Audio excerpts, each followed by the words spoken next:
Assalamualaikum warahmatullahi wabarakatuh. Bismillahirrahmanirrahim. Alhamdulillahi rabbil alamin. Wassalatu wassalamu ala sayyidina wa habibina wa syafi'ina wa maulana Muhammadin wa ala alihi wa ashabihi ajma'in, amma ba'du. Allahumma la ilma lana illa ma 'allamtana. Allahumma inna nas'aluka ilman nafi'a wa rizqan thayyiba wa amalan mutaqabbala. Amin ya rabbal alamin. Sahabat iDream yang dimuliakan Allah Subhanahu wa taala, selamat berjumpa kembali dalam program kita ngaji from home. Ya, kita ngaji dari rumah kita masing-masing untuk selalu meningkatkan pemahaman kita, wawasan kita, keyakinan kita terhadap ajaran Allah Subhanahu wa taala. Baik, sahabat iDream yang dimuliakan Allah Subhanahu wa taala, kita akan lanjutkan kajian kita, kajian tafsir surat Al-Qiyamah yang dahulu sudah kita sampaikan ya, bagian pertama ya dari surat ini. Maka kita akan lanjutkan bagian kedua dari surat Al-Qiyamah ini yang memang berbicara tentang bagaimana kita selalu berusaha untuk muhasabah, introspeksi ya, agar kita mendapatkan kehidupan yang baik di hari kiamat nanti, tentu saja dengan memperbaiki kehidupan kita di dunia ini. Baik, bagian kedua ini kita kaji ayat ke-20 ya dan seterusnya hingga akhir insyaallah. A'udzubillahi minasyaitonirrajim. Bismillahirrahmanirrahim. Kalla bal tuhibbunal ajilah wa tadharunal akhirah. Wujuhu yawma idzin nadhirah ila rabbiha nadhirah wa wujuhu yawma idzin basirah tadhunnu ay yuf'ala biha fakirah. Ya, kita baca dahulu ya teks tafsirnya yang kami ambil dan kami rujuk dari kitab tafsir Al-Jalalain yang disusun oleh Al-Imam Jalaluddin As-Suyuti dan Jalaluddin Al-Mahalli. Kalla bal tuhibbunal ajilah. Kalla istiftah ya, kalimat pembuka bimakna alla, itu tidak. Ya, ini juga para ulama mengatakan peniadaan dan penidaan ini ya itu dikaitkan dengan sikap pengingkaran orang-orang kafir ya pada masa Rasulullah Shallallahu Alaihi Wasallam, pembangkangan mereka terhadap perkara-perkara yang seharusnya mereka yakini, khususnya tentang hari kiamat. Ya, maka ini sebagai penegasan dari Allah tentang batilnya keyakinan mereka yang mengingkari akan hari kiamat. Ya, nah. Kemudian Allah Subhanahu wa taala jelaskan ya mengapa mereka sampai dalam taraf seperti itu. Allah katakan bal tuhibbunal ajilah. Ya, bahkan kalian mencintai al-ajilah. Al-ajilah itu artinya sesuatu yang segera datang, sesuatu yang cepat. Begitu ya. Yang dimaksud al-ajilah pada ayat ini adalah ad-dunya, yaitu dunia. Karena dunia itu cepat. Kalau akhirat lambat, baru datang kemudian. Ya, maka ini menggambarkan bahwa sebab di antara mereka mengingkari dan tidak mau ikut beriman sebagaimana yang Rasulullah ajak karena mereka lebih mementingkan kehidupan dunia, ya, lebih mementingkan kesenangan, kemewahan, pemuasan syahwat dan seterusnya. Begitu ya. Al-Mu'allif mengatakan bitta iwal ya, ya maksudnya adalah bisa dibaca bal tuhibbuna, bisa juga dibaca bal yuhibbuna ya, fil fi'lain pada kedua fi'il ya, yaitu fi'il berikutnya wa tadharunal akhirah, bisa juga wa yadharunal akhirah, yaitu qiraat yang dikatakan oleh muallif dapat diterima. Ya, jadi mereka, kalian kata Allah ini ya, kenapa sampai kalian mengingkari keyakinan akan hari kiamat, mengingkari apa yang diserukan oleh Rasulullah SAW, karena kalian mencintai dunia. Wa tadharunal akhirah, dan kalian abaikan, kalian tinggalkan ya akhirat. Akhirat ditinggalkan. Apa maknanya meninggalkan akhirat? fala ya'maluna laha, kalian tidak mengamalkan, tidak melakukan amal perbuatan yang diniatkan dan ditujukan untuk kebaikan dan keselamatan akhirat. Maka kemudian Allah Subhanahu wa taala jelaskan nanti ya tentang orang-orang ya manusia-manusia itu dapat diklasifikasikan diantaranya dengan bagaimana wajah mereka. Allah katakan wujuhu yauma idzin nadhirah. Nanti di hari kiamat akan ada manusia ya terbagi dalam raut mukanya. Ya, pembagian manusia akan tampak dari apa? Dari raut mukanya. Kata Allah wujuhu yauma idzin nadhirah. Nanti di hari kiamat nanti, yaumal qiyamah, di hari itu di hari kiamat ada wajah-wajah yang nadhirah.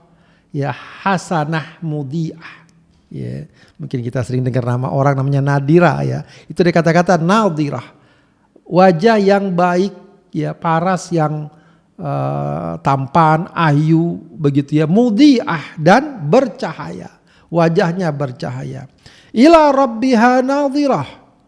Ya, dia kepada Tuhannya akan melihat. Ay yarawnallaha subhanahu wa ta'ala fil akhirah. Mereka melihat Allah subhanahu wa ta'ala di akhirat. Jadi nikmat yang paling besar nanti di hari kiamat bagi ahli surga adalah ketika mereka dapat melihat Allah subhanahu wa ta'ala. Ya, maka saking gembiranya, saking senangnya wajah mereka bercahaya. Tapi di sisi lain Allah gambarkan wa wujuhu yauma idzim basirah. Ada wajah-wajah di hari itu, di hari kiamat yang basirah. Ya, apa basirah? Kalihatun syadidatul abus. Ya, wajah yang pucat, wajah yang tidak tidak bercahaya. Ya, yang syadidatul abus, sangat bermuram, atau orang kita mengatakan bermuram durja. Ya, wajah yang menggambarkan orang yang ketakutan, orang yang sangat tidak nyaman, orang yang sangat tersiksa. Ya, kondisi kejiwaan yang sangat menghimpit dan sangat menyiksa.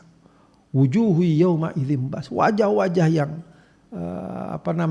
yang pucat ya, yang sangat muram begitu ya. Tadhunnu ayyuf'ala biha fakirah. Kenapa mereka sampai seperti itu? Padahal belum mendapat apa-apa. Belum diapa-apakan. Mereka belum dikenakan hukuman. Tapi dari keyakinan mereka, dari apa yang pernah mereka lakukan di dunia sudah kebayang. Maka Allah katakan tadhunnu ya.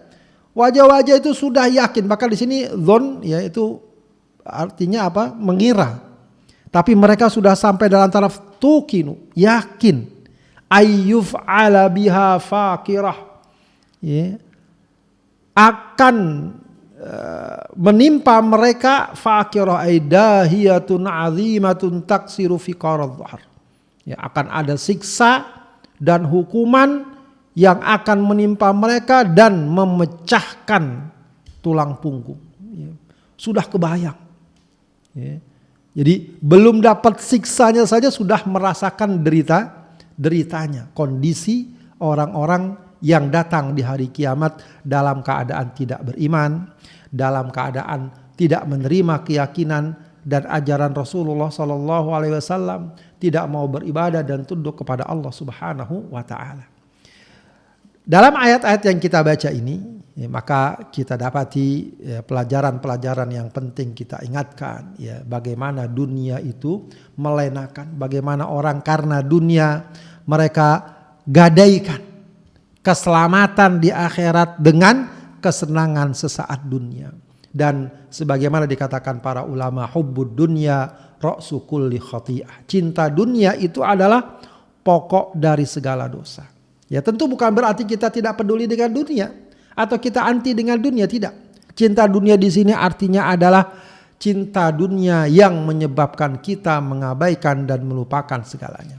Cinta dunia fitrah, tapi jangan sampai dia membuat kita tak peduli, ya, tak mau tunduk dan taat kepada Allah Subhanahu wa taala. Dunia kita gunakan sebagai sarana, Dunia bukanlah tujuan, dunia bukanlah tempat abadi, dia sesaat dan sementara.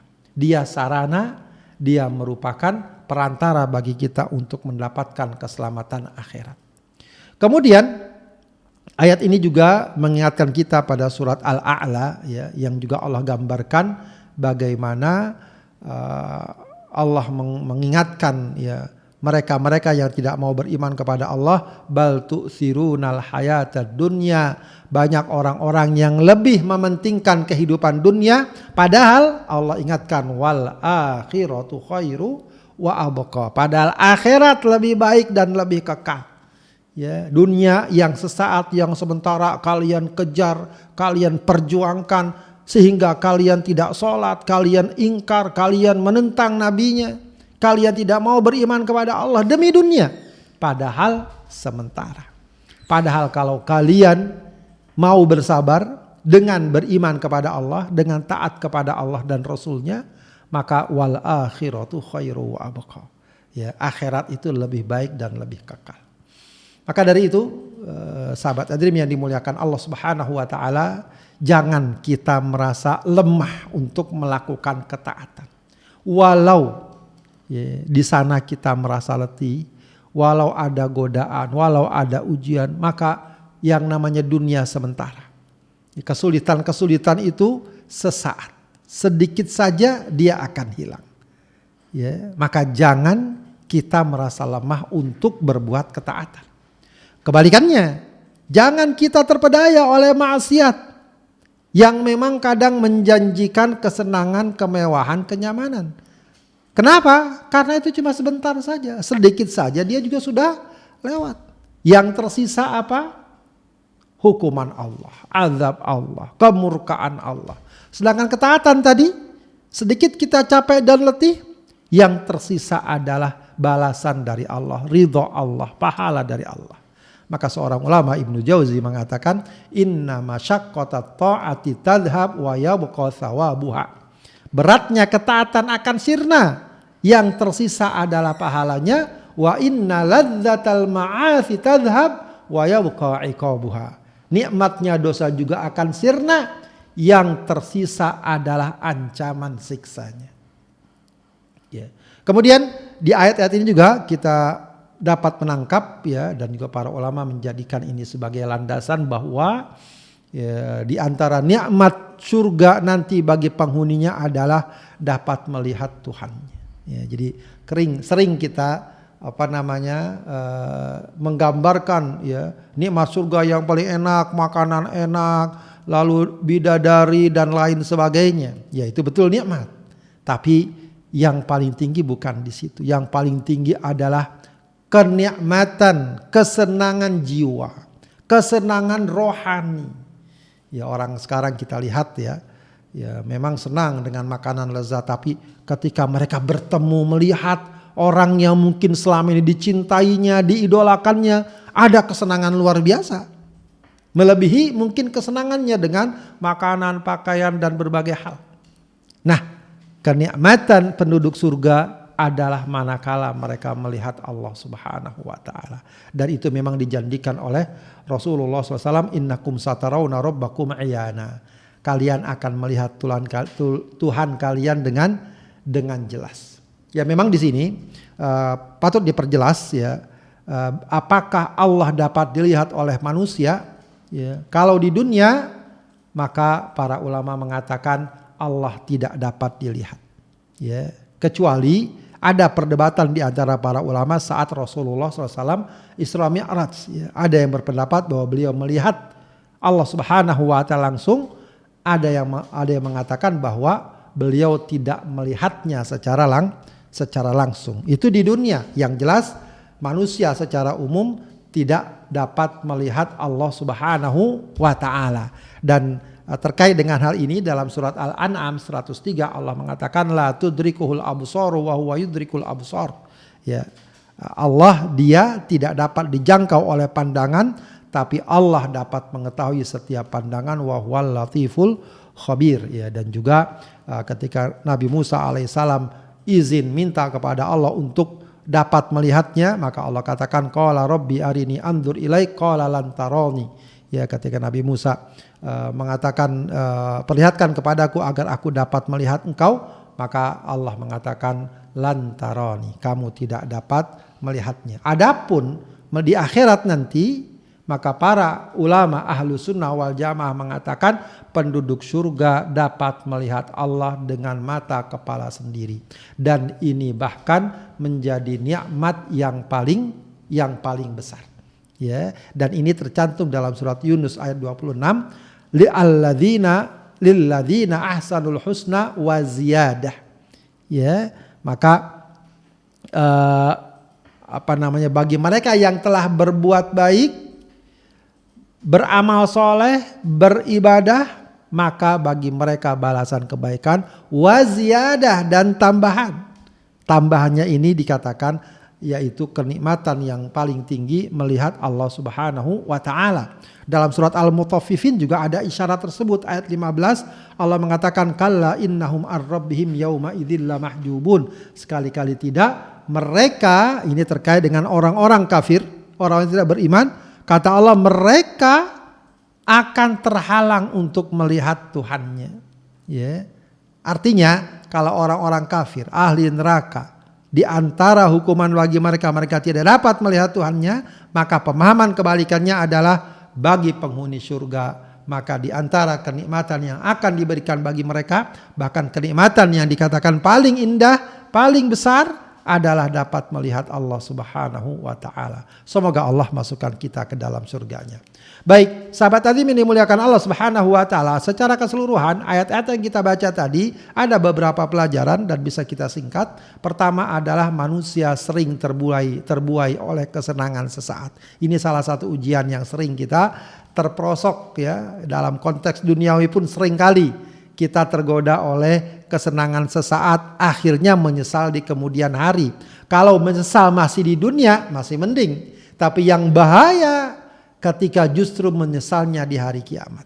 Sudah tidak ada lagi tempat untuk kembali. Maka perhatikan dalam kehidupan kesenangan-kesenangan yang kita cari dan kita kejar, apakah dia kesenangan hakiki atau cuma kesenangan tipu muslihat setan, tipu daya setan yang menawarkan kesenangan sementara, maka jangan kita mudah tergoda. Kemudian konsekuensi berikutnya adalah bersabar dalam ketaatan sambil menunggu hasil yang membahagiakan. Sabari setiap ketaatan, setiap jalan-jalan kebaikan, meskipun kadang di sana ada ujian yang berat, ada tantangan yang berat, kita sabar. Sebab ya ketika kita bersabar, kita masuk dalam ruang lingkup orang-orang yang Allah cintai ya.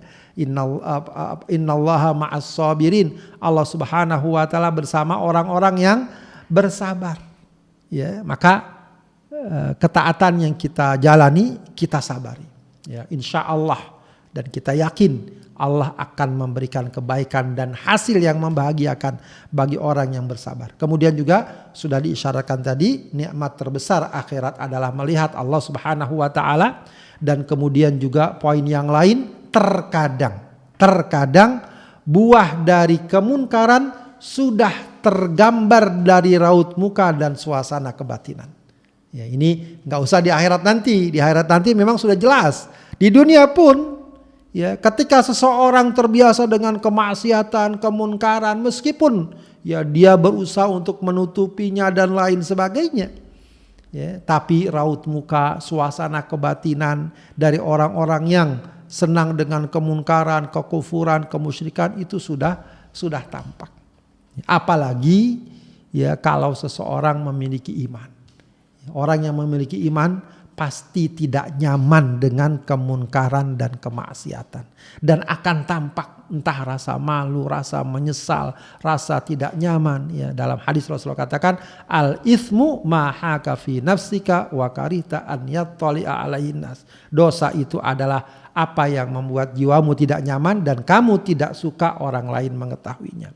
Kemudian dalam ayat-ayat ini juga kita bisa menangkap bahwa kenikmatan terbesar adalah kenikmatan jiwa dan rohani. Ya, jangan sampai kita hanya berorientasi mencari kenikmatan syahwat, kenikmatan fisik, ya, lalu kita mengingkari ajaran Allah Subhanahu wa taala. Padahal yang paling ya penting dan butuh kenikmatan adalah jiwa kita, adalah rohani kita. Baik, kita lanjutkan ayat-ayat berikutnya. Kalla idza balagatit taraqiya wa qila man raq wa dhanna annahu al-firaq wal taffatis saqu bis-saq ila rabbika yawma idzinil masaq fala saddaqa wala shalla walakin kadzdzaba wa tawalla thumma dhahaba ila ahlihi yatamatta aula laka fa'aula thumma aula laka fa'aula.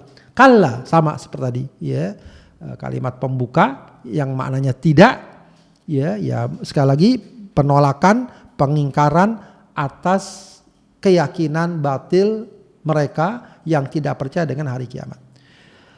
Idza balagatit taraqi. Ya, Allah ingin menggambarkan bahwa mereka dengan penentangannya, mereka dengan pengingkarannya, ya, mereka yang mencari kesenangan dunia sehingga meninggalkan ajaran Allah, tidak mau menerima seruan Rasulullah SAW, akhirnya akan ada akhirnya, akan ada penghujung kehidupannya. Allah gambarkan idza balagatit taraqi. Idza balagat an-nafs artinya ketika jiwa, ketika nyawa, ketika ruh sudah mencapai balagh, ya, balagh mencapai at-taraqi. Taraqi itu idhamul halq. Ya, tulang dari tenggorokan. Sudah sampai tenggorokan.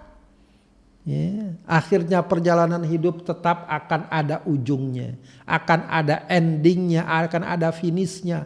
Mereka yang mencari-cari kesenangan sana kemari, kesana kemari, akhirnya akan ada penghujungnya ketika nyawa sudah sampai kerongkongan. Waqila, ya, lalu ada orang-orang yang ngomong, qala man haulahu, orang-orang di sekitarnya ingin menolong, ya, man raq ayyarqihi liyashfa. Siapa yang bisa meruqyahnya? Ini zaman dulu ya, zaman sekarang juga ruqyah tentu dibutuhkan. Ya, kalau sekarang mungkin orang mengatakan mana dokter, mana orang yang bisa menyembuhkan? Ini kasihan dia sakit, kasihan dia sudah ini dan begitu. Siapa yang bisa menyembuhkan?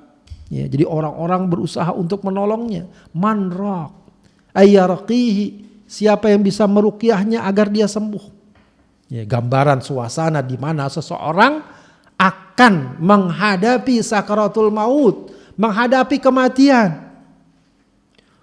Dah ketika itu orang tersebut bagaimana? Wa dhanna annahul firaq. Ya, orang itu yang tadi sangat membangkang, yang tadi sangat menentang, ya, akhirnya sampai pada satu keyakinan aiqona, ya, man balagat nafsu dzalik. Ya, yang jiwanya sudah sampai dalam kondisi itu sudah yakin annahul firaq. Inilah waktunya perpisahan dengan dunia, ai firaqud dunia. Sudah orang tadi yang sebelumnya mungkin dikenal sebagai orang kuat, hebat, ya, berwibawa, ya, kata-katanya didengar, tapi ketika nyawa sudah sampai kerongkongan dia sudah yakin inilah waktunya perpisahan dengan dunia. Allah gambarkan lagi suasana yang apa ya, kalau bahasa kita mencekam, memilukan, ya, kepanikan luar biasa. Wal taffatis saqu bis-saq. Ya, iltaffa itu berdempet, ya, nempel. Maka betis as-saq itu betis, as-saqu bis-saq. Betis yang satu dengan betis yang lain nempel. Ai ihda saqaihi bil ukhra. Salah satu betis nempel dengan betis yang lainnya indal maut, yaitu gambaran ya orang yang sakratul maut, ya, saking dia menahan sakit sakratul maut sampai betisnya itu nempel. Ya, biasanya begitu ya, orang yang meninggal tuh tegang begitu ya kakinya. Ya, jadi gambaran seperti itu. Ada juga penafsirannya iltafat syiddatu firaqid dunya bi syiddati iqbalil akhir. Ya, jadi as-saq di sini maknanya adalah syiddatu firaq, ya, beratnya perpisahan, ya, dunia dengan beratnya menjumpai akhirat. Ya, jadi perpisahan dunia bertemu dengan beratnya menghadapi akhirat. Ya, inilah yang harus kita khawatirkan. Berpisah dari dunia, menghadapi kematian pastilah berat.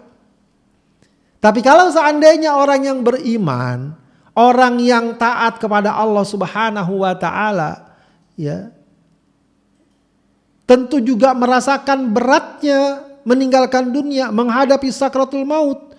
Tapi ketika dia tahu bahwa setelah itu ada kehidupan akhirat, yang insya Allah dari keimanannya, dari amal solehnya dia akan mendapatkan kebaikan, maka urusannya ringan. Tapi ini tidak. Ya, sudahlah dia berat mengalami beratnya proses meninggalkan dunia, ya, proses kematian. Kemudian justru di hadapan dia adalah beratnya, ya, kedatangan akhirat, sebab dia sudah tergambar, ya, buah dari kebatilannya, buah dari kemunkarannya, ya. Jadi kalau di sini maknanya yang berdekatan, yang nempel adalah, ya, beratnya perpisahan dengan dunia dan beratnya kedatangan akhirat. Ya, tentu kedua-duanya, kedua penafsiran ini menggambarkan, ya, bagaimana proses-proses kematian itu ketika orang tidak membawa bekal keimanan, tidak membawa bekal ketaatan, akan semakin, ya, menderita, akan semakin berat. Kemudian Allah katakan lagi, ila rabbika yauma idzinil masaq.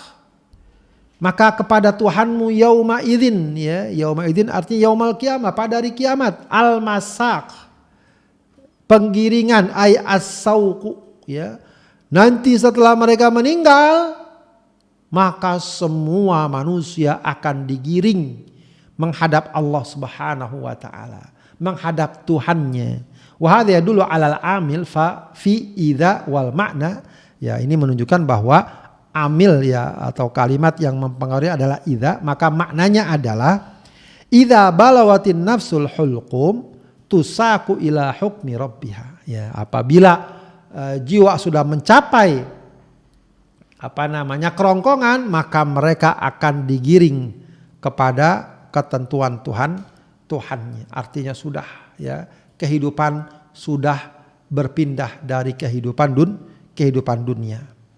Kemudian Allah Subhanahu wa taala gambarkan kondisi mereka ini, masih tentang kondisi mereka yang membangkang ajaran Allah, yang tidak mau tunduk pada ajaran-ajaran yang dibawa para nabinya. Maka Allah gambarkan fala saddaqa wala shalla. Dia tidak mau membenarkan al-insan, manusia tadi digambarkan pada dalam awal surat ini, ya.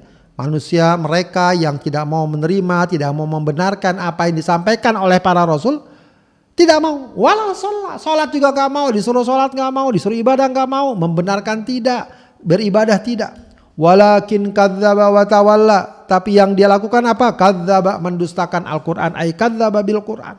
Disuruh beriman pada Al-Qur'an enggak mau, wa tawalla, dia berpaling dari mana? Anil iman, dari keimanan. Tsumma dzahaba ila ahlihi yatamatta, ya. Bahkan bukan hanya sampai di situ, dia balik ke keluarganya, yatamatta, ya. Yatamatta yatabakhtar fi misyatihi i'jaban. Dengan penuh kebanggaan, kesombongan. Jadi ketika Rasulullah ajak mereka untuk beriman, ya sudahlah mereka tidak menerima, membangkang. Lalu mereka menyikapi semua itu dengan penuh kesombongan, kebanggaan. Bahasa kita apa-apaan nyuruh kita. Kami ini siapa? Kami ini pembesar dan seterusnya. Ya, para ulama mengatakan bahwa ayat-ayat ini memang turun, ya, kepada Abu Jahal, ya, yang membangkang atas dakwah Rasulullah Sallallahu Alaihi Wasallam, ya, sampai kemudian ketika turun ayat ini, dia mengatakan, apakah engkau ingin mengancamku, ya, lalu dengan sombongnya dia berdalih menuju keluarganya, maka Allah turunkan ayat-ayat ini, ya, sebagaimana Rasulullah SAW ucapkan dan menggambarkan kesombongan Abu Jahal dan pembangkangan. Jadi ayat ini berkaitan dengan kesombongan Abu Jahal yang ketika diminta untuk beriman, untuk taat, dia nggak mau, dia menolak. Ya, kenapa? Ya, dia merasa besar, merasa sombong, ya, merasa sebagai pemimpin dan seterusnya. Maka Allah Subhanahu wa taala katakan aula laka fa aula thumma aula laka fa aula.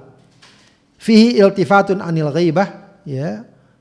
Ini beralih ya, kalau tadi kan mereka gitu ya, atau dia. Itu dari kata ganti kedua sekarang menjadi kata ganti kata ganti ketiga menjadi kata ganti kedua menjadi engkau. Aula laka fa aula. Ya, wal kalimah ismu fi'lin, aula ini isim fi'il, wal lam litabyin. Ya, lam kata-kata laka itu lamnya litabyin untuk memperjelas. Apa makna aula laka fa aula? Waliyaka ma takrah. Ya, Allah mengatakan kepada mereka ya, ketika mereka akan memasuki gerbang kematian, ya, maka Allah katakan akan datang kepadamu apa yang kamu tidak suka. Artinya kamu akan temukan sesuatu yang akan kamu tidak suka, berupa azab Allah, berupa kepedihan, kesulitan di hari kiamat. Ya, fa'aula ay fahuwa aula bika min ghairik.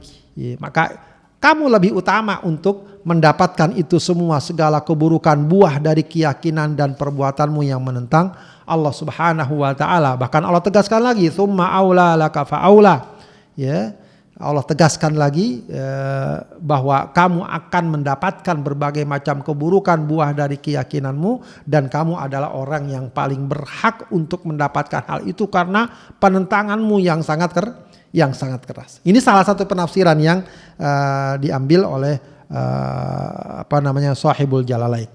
Ada juga penafsiran yang lain dari para ulama dalam beberapa kitab tafsirnya, misalnya tafsir At-Tabari, dikatakan bahwa aula laka fa'aula thumma aula laka fa'aula ini disebut dengan kalimat tahdid. Ya, tahdid itu seakan-akan memuji, seakan-akan membesarkan, tapi yang Allah kehendaki adalah penghinaan. Ya, jadi kalau bahasa kita itu bahasa sarkas. Ya, Allah mengatakan aula laka fa'aula thumma aula laka fa'aula. Ya, kamu memang berhak seperti itu. Ya, kamu berhak, ya. Seakan-akan Allah mengatakan, ya terusin aja, lakukanlah kesombonganmu, lakukan penentanganmu, teruskan. Tapi bukan berarti Allah ridho. Ya, bukan berarti Allah ridho, tapi Allah murkanya, saking murkanya, ya, sudah tidak bermanfaat lagi segala nasihat, segala macam. Begitu ya.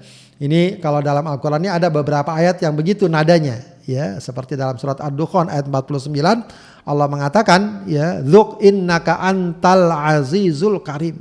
Rasakan ini siksa Allah, engkau adalah al-aziz al-karim, engkau adalah orang yang mulia dan orang yang terhormat. Ya. Nah, itu bukan berarti mereka mulia dan terhormat, tidak. Tapi Allah ingin memberikan kesan bahwa mereka yang selama ini sombong, merasa hebat, merasa apa, seakan-akan Allah kata, ya, nih orang terhormat, nih balasannya.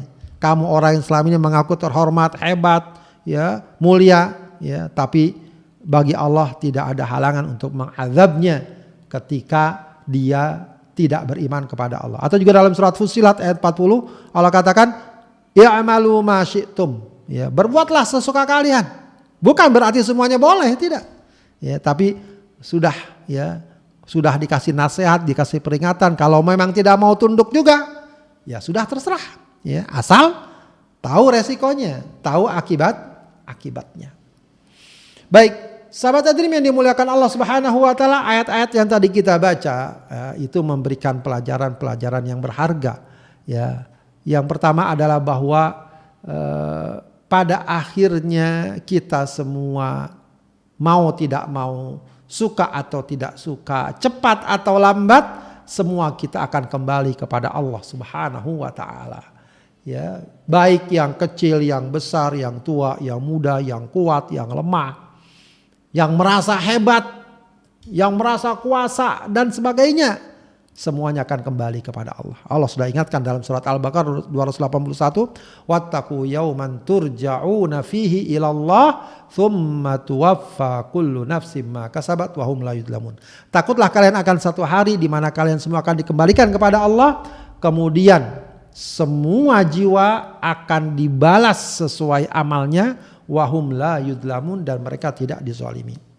Ya, beberapa poin yang lain juga dapat kita ambil pelajarannya bahwa kematian itu nyata, tidak terbantahkan dan prosesnya juga sangat jelas ya. Dari berbagai macam peristiwa kematian akan dapat diketahui ya bagaimana proses itu terjadi, dari mulai sakit, dicabutnya ruh, ditariknya perlahan-lahan dari mulai ujung kaki sampai ya kepala ya, sampai ditarik dari kepala seseorang.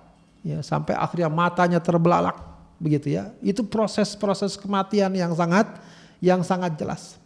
Kemudian dari ayat-ayat yang kita baca juga ya, kita dapat satu kesimpulan bahwa setelah kematian ya, ila rabbika yauma idzinil masak, semuanya akan digiring menuju Tuhanmu ya, menuju Tuhan kita Allah Subhanahu wa taala. Semua manusia akan digiring menghadap Allah, mempertanggungjawabkan amalnya.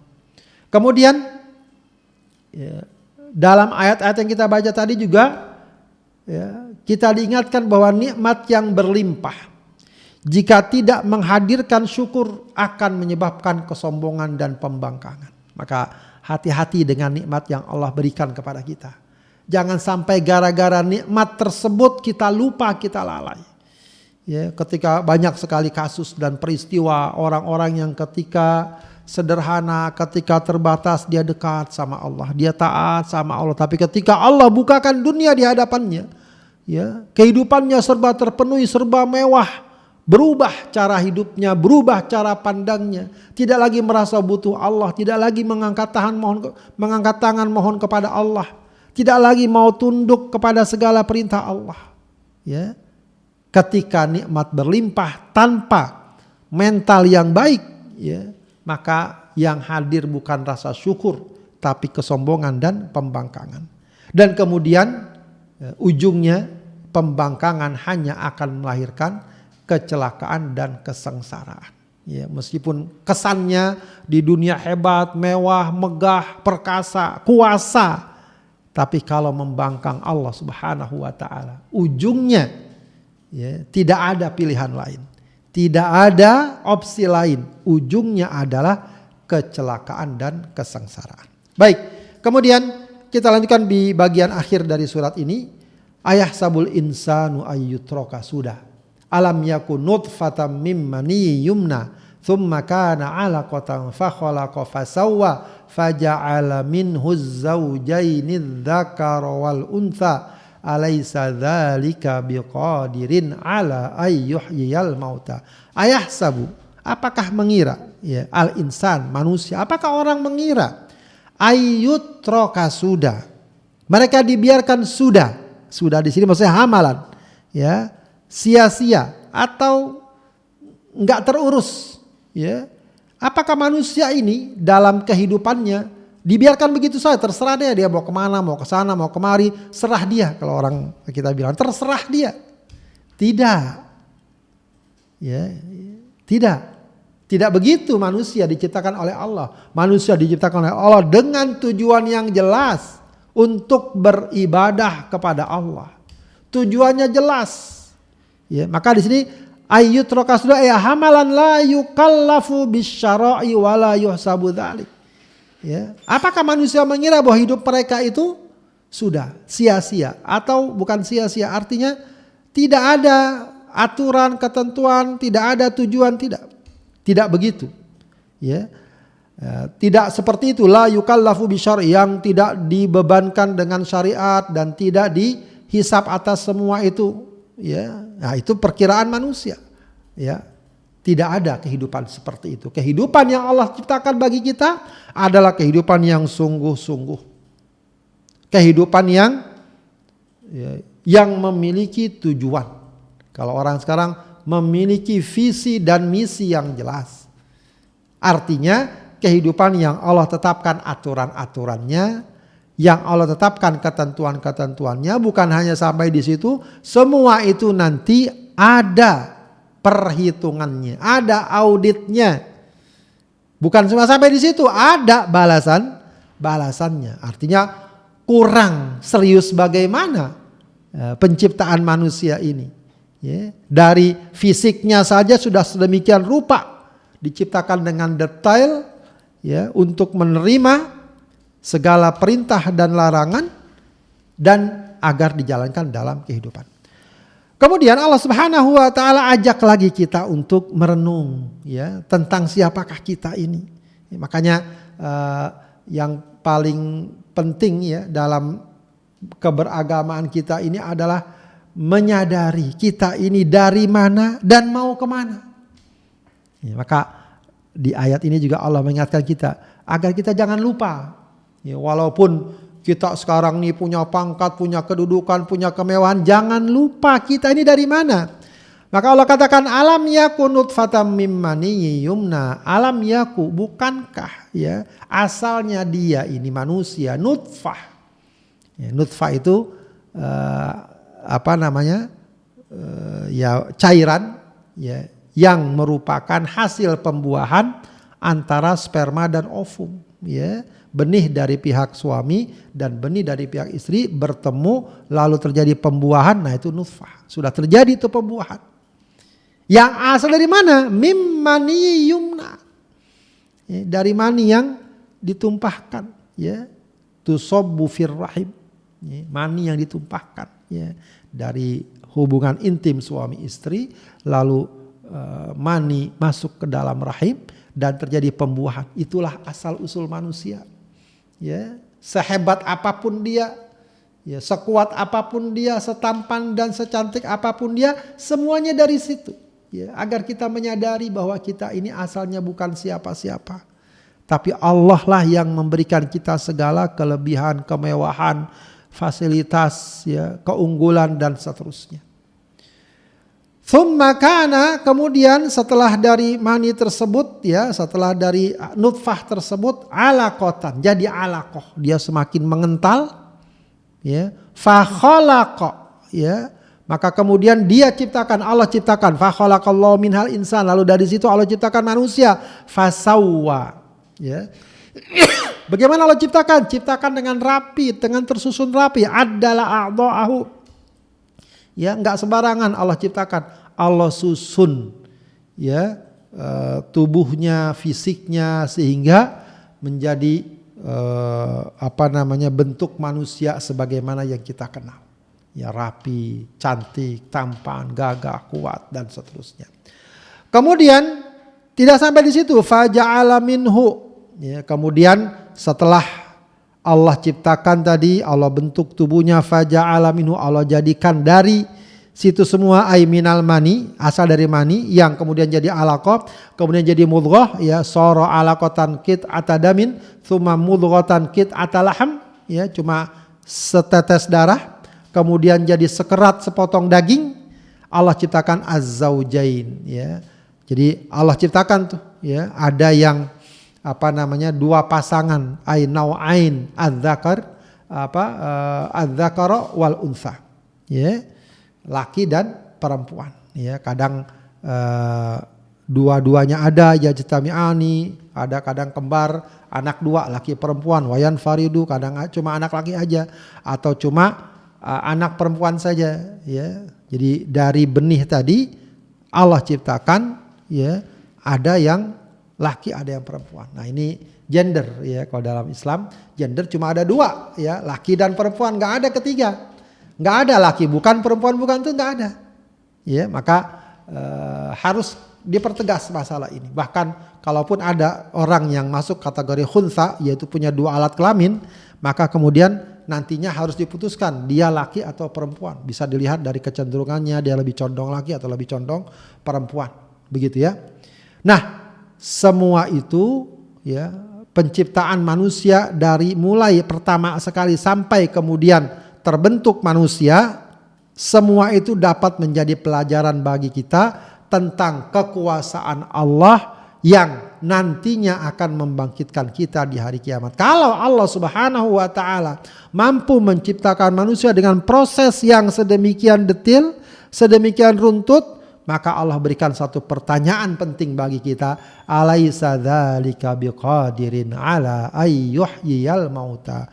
Bukankah yang demikian itu ay al-fa'al li hadhil asya, yang telah berbuat melakukan segala perkara tadi itu yang menciptakan manusia dari tetes mani dan seterusnya berproses sampai tercipta manusia.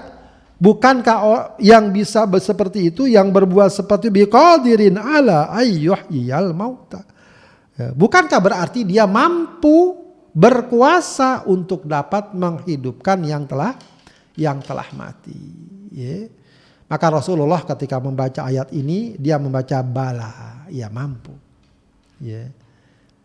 Nah ini ayat terakhir ini jika dikaitkan dengan bagian pertama, ini semua adalah merupakan ajakan Allah tentang keyakinan hari kiamat di mana Allah akan bangkitkan semua umat manusia. Dan itu bukan sesuatu yang mustahil bagi Allah. Sudah Allah jelaskan ya perkara ini sebagai perkara yang harus menjadi keyakinan dan perkara yang secara logika pun dapat kita pahami ya, karena Allah telah menciptakan apa yang sebelumnya tidak ada menjadi ada.